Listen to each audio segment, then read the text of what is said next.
This is the Action Movie Guys podcast, bringing you action movie reviews from across the decades, plus box office numbers and insight like never before. And now, your hosts of the Action Movie Guys podcast, Alex and Nate. Welcome, everyone, to a brand new episode of the Action Movie Guys podcast. We're starting a brand new franchise. We're starting off with the Sam Rami Spider-Man. And this is episode 177. We're hitting up Spider-Man from 2002. I'm your host, Alex Figueroa, and my co-host is... a very grateful Nate from Nate Fix Reviews. Yes. Glad we're done with Roger Moore. I'm glad we're done, to be honest. Yeah, no, I totally agree with you. We got rid of... I promise you, by the time we get to the Tom Holland Spider-Man, I'm going to be tired of watching Spider-Man movies. So it's going to happen again. These long 7, 8 movie franchises, they really get old when you start getting to the end of them. Hey, you never know, right? Well, comic books is kind of different, right? But anyway, with that said, Nate, how long has it been since you've seen Spider-Man from 2002? You know what? When I was watching it today, it made me realize it's been a long time. I don't know how long it's been. I got these on 4K, never watched them. I have not seen the first Spider-Man in at least, I'm going to go with 8 to 10 years. It's got to be. Like, this movie came out 20 years ago, and I watched it a bunch when I was in like a teenager, but I haven't seen it in a long time. Yeah, I did the rewatch when the New Way Home, whatever, came out. Yeah. I watched them all. So I said, all right, I remember, cool. Yeah, I remember. Yeah, I watched them all. So it was pretty interesting rewatching those. But it's pretty cool because I'm rewatching them again. So I now can do it in a review format, not enjoying format. So it's kind of different when you sit down and enjoy. And then when you're reviewing, you get very critical on this stuff. Yeah. So we really don't know each other's score on this. For those of you that are new to listening to us or watching us on the YouTube, me and Nate do not know our scores. We're going to go right into our Rotten Tomato scores and see what the critics and audience have to say about Spider-Man from 2002. Yeah, so this is interesting. I was pretty surprised by these scores. Well, one of them. So the critic score is 90%. So that was not that surprising. That's not the surprising one. I said, okay, 90. It is, it was very popular when it came out. It was the first, this came out after X-Men 1, but it was really the first, I think, comic book movie in a long time, Marvel-wise, because there was already some Batman movies that really kind of nailed the Marvel, comic books. So not surprised. Now, here's where I'm surprised. The audience score for this movie is 67%. I thought it would be much higher. Oh, to be honest, when I clicked on it, I said, this is a typo. Let me Google it again. And I did it, and it was still 67. So I always thought this had more love. 67 is not bad, but I thought it would have more love. I mean, I'm sure you would agree. No, I totally agree. I mean, it's very weird because, well, you know what? At that time, the soundtrack was the selling point. Remember that? When there's a hero, it's not what to do, but to do. Yep. But I will say this quick. I mean, we don't do Rotten Tomato. I mean, we don't do box office numbers. But I'm just gonna read them off really quick. Worldwide, it made $825 million. So there's no way people went back to see it multiple times. This was a success. Yeah, exactly. Yeah. So I'm like 67. What? Yeah. I don't know. Yeah, very interesting. But anyway, with that said, we're going to throw out all those Rotten Tomato scores. We're going to throw out all those box office scores. Now we're actually going to get right into the actual movie review. Nate, let's start it off with Peter Parker himself. So I hope I don't offend anybody here. Uh-oh. Rewatching this, I think Toby... So we're scoring the lead character. You guys already know the drill. We're not necessarily scoring the actor. Yes. But if the actor does a good job, we'll say, good job. I think Tobey Maguire did a good job as Peter Parker in this movie, as written. I don't think he's a great Spider-Man. I never did, even when I was younger. He's not quippy enough. First of all, he doesn't seem like a high schooler, ever. Not one single moment in this whole movie. But he just doesn't have the jokes. He doesn't have the humor when he's in the costume. So I've never loved his Spider-Man as much as people my age seem to, like people who kind of grew up with this one. I do like him as Peter Parker. Now, in the movie, I think that's one of my issues with the lead is that I don't love, I should say, Spider-Man in this movie. I think he's good. I think he looks great. The costume looks great. Again, I do like Peter Parker. I like him as Peter Parker. Although I feel like there should have been more stuff at the high school. I don't think they utilized the high schoolness of Peter Parker enough. Like he gets in the fight with Flash in the lunchroom and they go on a field trip. That's all the school stuff you get, pretty much, And then he graduates. like at the end of before the end of the movie. So I thought it was a weird choice, to be honest, for a comic book character who's always been in high school to already get him out of high school before the first movie's over. Don't love it. I do like his relationship with Aunt May and, of course, Uncle Ben. This version is the one with the most famous line. I'm not even going to say it. You guys all know it. But I did like the dynamic. I did like that he felt guilty afterward. I like him. I'm going to give him a 4. I don't think that this is like the greatest version of Spider-Man on film for me. So a 4, though. He is good. Could have been better, though. I just rewatching it, some weird choices. I don't know why they took him. I don't know why they took him out of high school. Don't know why he doesn't say any jokes really when he's Spider-Man. It's kind of weird, but whatever. He's still good. 4. You know, it's funny because honestly, I'm not going to hurt Toby on this one because honestly, it's not his fault. Those are the script writers. That's a different department in that. So I give him a 5. I think he was really good. And I remember I'm not a big Spider-Man fan. Like, I want people to understand, I'm a huge Batman fan when it comes to the films. But I think Spider-Man is really good. Yeah. But I think they got better once Tom took over, to be honest with you, because they felt like a kid. I agree. But anyway, we'll talk about that when we hit Tom's movies. Later, but I personally, I just think Tom embodied both Peter and Spider. But again, that's all script writing. But in terms of this one, I think he did, though. Only time is when he fought Macho Man, he started snapping on him when he was in the costume. And I was like, okay, this is kind of fun. No, that's what I'm saying. Like, yeah, that's and I think he does with Green Goblin. I don't remember when though. He does snap at it. I think when they fought each other the first time in Times Square, when they saw each other, he kicks him off the scooter or whatever before he saves Mary Jane, which we'll talk about in a second. But anyway, in terms of Toby, you're right. I think he looked way older than Peter Parker should be, and especially in high school. I do understand why they picked him. He does have that boyish look. He does look comic booky. For those of you that read the comics or whatever, they have this comic book issue that came out around the same time that movie came out. I believe it's called Ultimate Spider-Man. It looked exactly like Tobey Maguire and everything. So, and that was a good series. I'm not going to lie. It was a really good series. It was a modern version and reboot of the Spider-Man story. But in terms of the movie, I thought he was really good. I thought James Franco as his best friend, which we know later down the road who's going to become. I thought he was really good. I thought, what's her name? Mary Jane, which is played by, what's her name? Kristen Dunst? Kristen Dunst, yeah. Kristen Dunst. Yeah. My only nitpick was Kristen Dunst. I know Mary Jane in the comics is like super hot. She's a model looking redhead. I never was attracted to that type of Mary Jane, to be really honest with you. I thought Emma Stone, but she's not Mary Jane. She was Gwen Stacy in that universe. But yeah, I thought they could have got a little hot chick for Mary Jane, but it is what it is. I thought she was good though. She's a great actress. I'm not taking nothing away from her. She's a good actress. Yeah, great actress. But when you read the comics, Mary Jane is just smoking hot. You're like, oh man, how can this? I kind of like it better though because freaking Peter Parker's such a dork. If she's too hot, it's like, okay, like relax. What is this? Why is she even talking to this dork? You know, and not that Tobey Maguire's ugly, but you know what I mean? I feel like physically they're a pretty good match. Physically. No, in the movie, yes. They had great chemistry, and I think they dated whatever, their personal life. I think they did. But in terms of everything, I think Toby hit it out the park with the first movie. I think he did.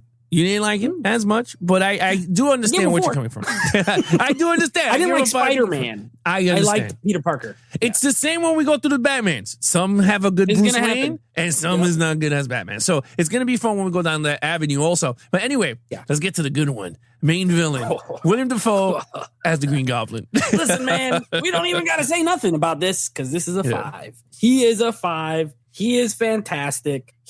One thing. Well, I won't get ahead of myself. He's great in this movie. First of all, Willem Dafoe is a terrific actor. Number one. So performance wise, it's you're getting a top notch acting performance. Number 2, I love the costume design for Green Goblin in this. I remember it's a little Power Rangers-y. It looks plasticky. Yeah. But in a sense, it does translate. It's about as good as you can translate. Because in the comics, he's like a green man. He looks like, and his face is. You can't really do that. It's not easy to do, I should say. So I like this costume. I love the board. The CGI is kind of funny.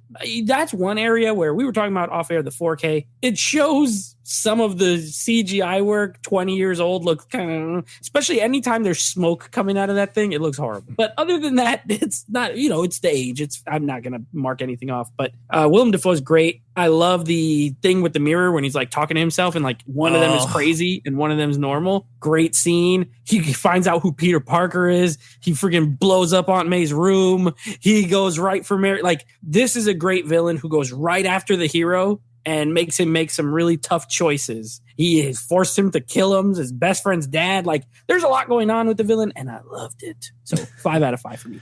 Look, dude, what you just said, you said everything, man. Willem Dafoe was a 5. There was no way I could score him lower than a 5. He was so good, right? Like, even when they kicked his ass off the board, and he was like, I built this company. And I was like, holy hell. Like, and it's cool because you saw the Green Goblin coming out. And that's the cool part about that trait. Like, he's such a good dynamic actor that when he plays both roles, it totally looks like different people there, you know? Yeah. Especially like you said, the mirror scene, now he's talking to himself and he's like, who goes there? He's mad wimpy and all of a sudden he's like, oh, you know? So good. And I was like, yo, this is actually good. He's walking towards the mirror and you see him just playing both parts at the same time. It must have been multiple takes to get that out in one scene. And I thought it was really good. Seeing that he's with, he goes to the turkey. And the Thanksgiving? He goes, let me tell you, just like your mother. Do what you do with them and get rid of them. And I was like, damn, that was good. Again, like, I love the Times Square scene with the Green Goblin. It reminded me of the Wicked Witch of the West when he hit up and like, right? Because if you notice, when he starts to turn over the building, it kind of looked like the Wicked Witch of the West because you hear the laughing. And he throws the pumpkin bombs all over the place. I love the way he says Spider-Man too. Spider-Man. It's like it's very exaggerated. It's very comic booky and very cartoon. He's like, he was like, I'll get you, Spider-Man, and I'm like, it was so good. Yeah. He had a great voice as actually, to be out of all the villains, I think he nailed it with the speech pattern that you see of a comic book character. Yeah, I gave him a 5. You gave him a 4. Action scenes. No, I gave him a 5 too. I'm sorry, I gave him a 5. Yes. Yeah, double 5. Wouldn't you think too, by the way, he would have made a good Joker at some point, especially then at that age? Yeah, I think he could have. He would have nailed it. He's too old now. I can't see him fighting, but then I could have been good. Anyway, okay, action. You know what? Really, again, I can't give this a 5 personally. I think the first 40 minutes, there's nothing. There's like, he wrestles Macho Man. That's like the extent of your... Oh, and he fights Flash Thompson in the cafeteria. But are we really going to say that is worthy of a 5? No, it's short.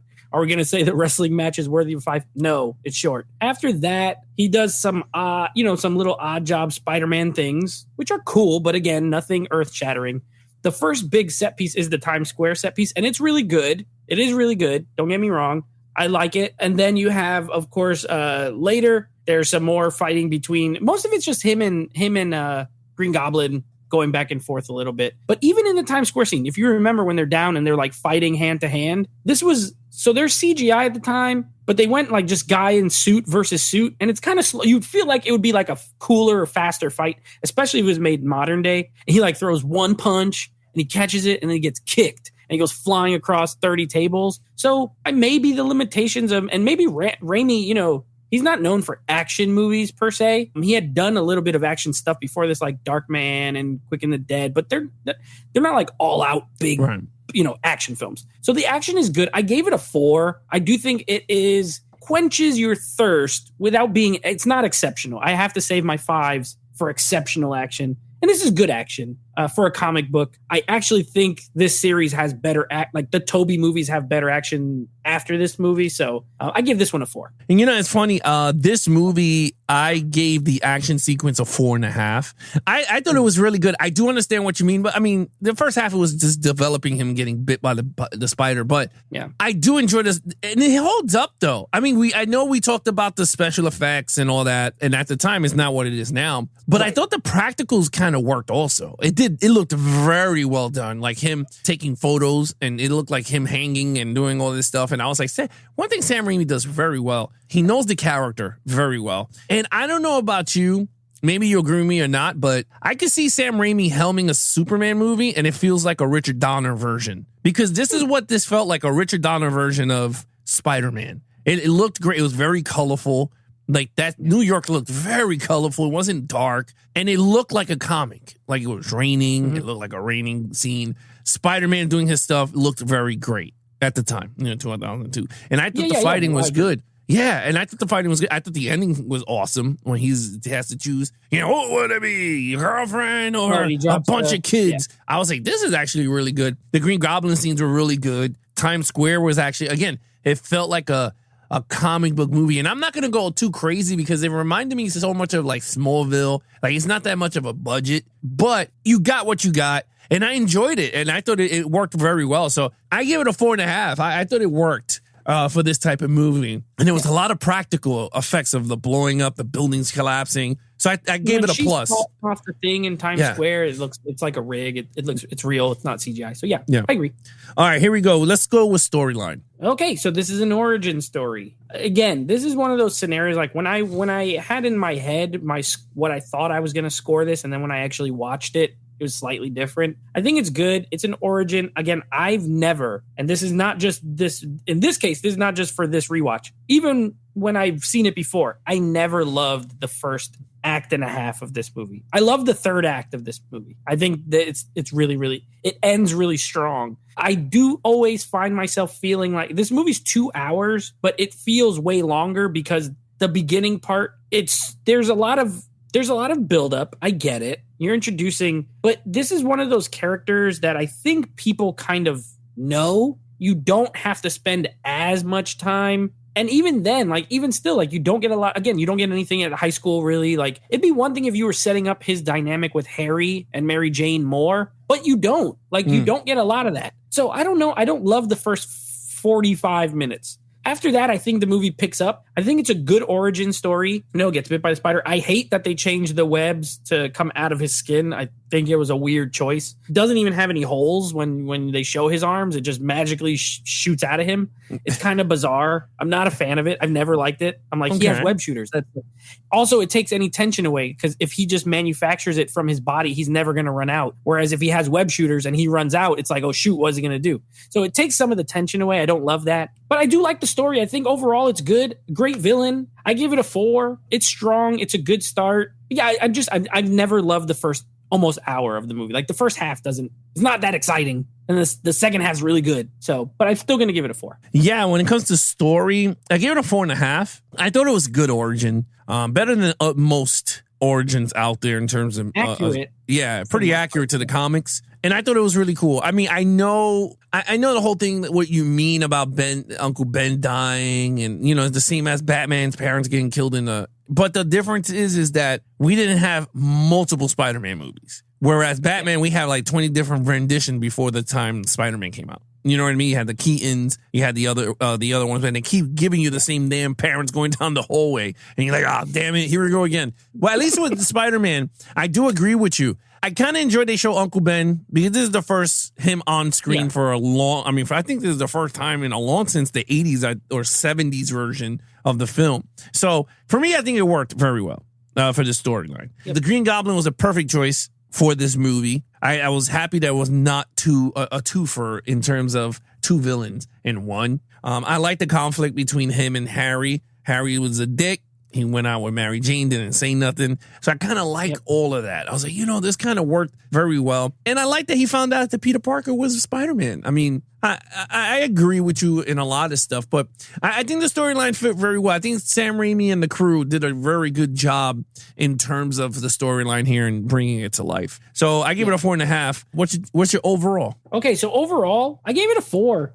It's honestly always been an 8 out of 10 for me. Like you said at the top when we started, I am not a diehard Spider-Man fan. I don't even know if he ranks in like my top 5, maybe like my 5th as far as Marvel characters are concerned. Growing up, I mean, Hulk is my favorite. I've always loved the X-Men a lot more than I've loved Spider-Man. And even as I got older, like I've always found Thor to be a more interesting character. I don't just mean MCU. I just mean in general, like, their backstories and everything. So I'm not a diehard Spider-Man fan. That said, I think this movie's good. I think Raimi got a lot of his Raimi-isms in there. There's a lot of little weird scare, like jump scare parts almost. When he blows up Aunt May's wall, there's another scene where there's like almost like a random screaming kind of moment, and which is cool. If you love Sam Raimi, this movie, while feeling like a big comic book movie, still feels like a Sam Raimi movie. Right.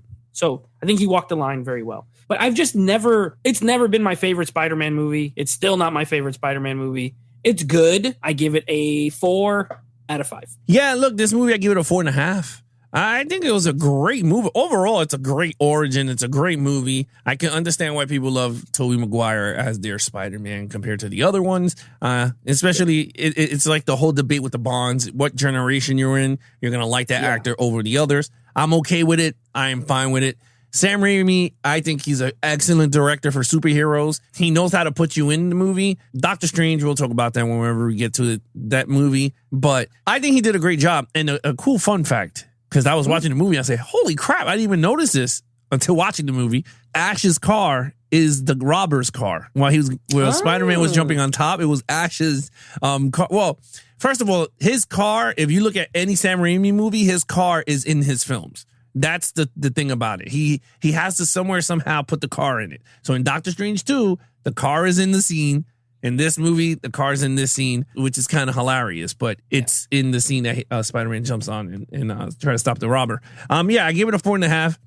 You gave it a 4. What's your total points? Real quick too. You know what's funny about this movie to me? This one, and we're going to do this next year, so I could say this now without it being coming up. This one and the first X-Men movie fill a very specific hole for me, like in my movie, like my comic book love. And I have a lot of nostalgia for them, but most of my enjoyment of them is from nostalgia because I saw this in the theater when I was 15. Okay. So I was in high school. I loved it when I was younger. X-Men 1, I loved it when I was younger. But like I rewatched them now and I still like them. Don't get me wrong. But I still feel like at moments, like I remember sitting in the theater, packed theater, 15 years old, probably my friends from school. Like, so I do love the movie with that. And my score is a 21 out of 25. So it's a very high score anyway. I do love it. I don't think it's the best one, but I have a lot of nostalgia for it. Yeah, look, I gave it a 23.5. I hope I scored it right, but I think it's 23.5. I think it's really good. I think it's a very solid origin. I could put this against a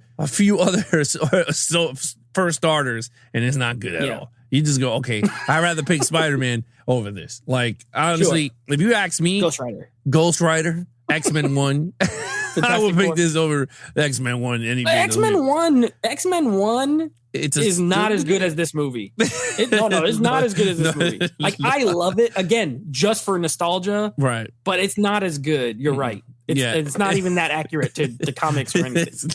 It is so stupid. They wear black leather. I'm like, what is this? Yeah, I still love it. I can't watch it right now if I had to. Yeah, I haven't seen it in ages, so I can't wait to see them.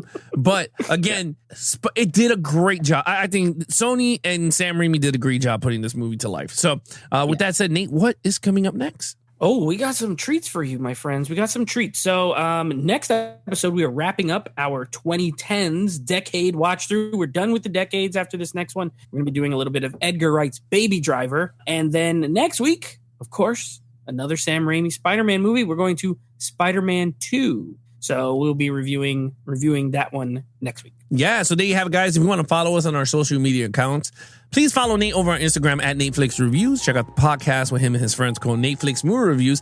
Anything action movie, guys, head over to youtube.com/geeksandflicks for the video version of the podcast, or go to our official website, www.geeksandflicks.com, where you have the entire podcast at your disposal from video to audio. You have merchandise for action movie guys or Geeks and Flicks. You can support us there. Also with that, again, www.geeksandflicks.com, or join the Patreon and see the behind the scenes of your favorite episodes. Other than that, I'm your host, Alex Figueroa, and your co-host is Nate from NateFlix Reviews. Be awesome to each other and geek out.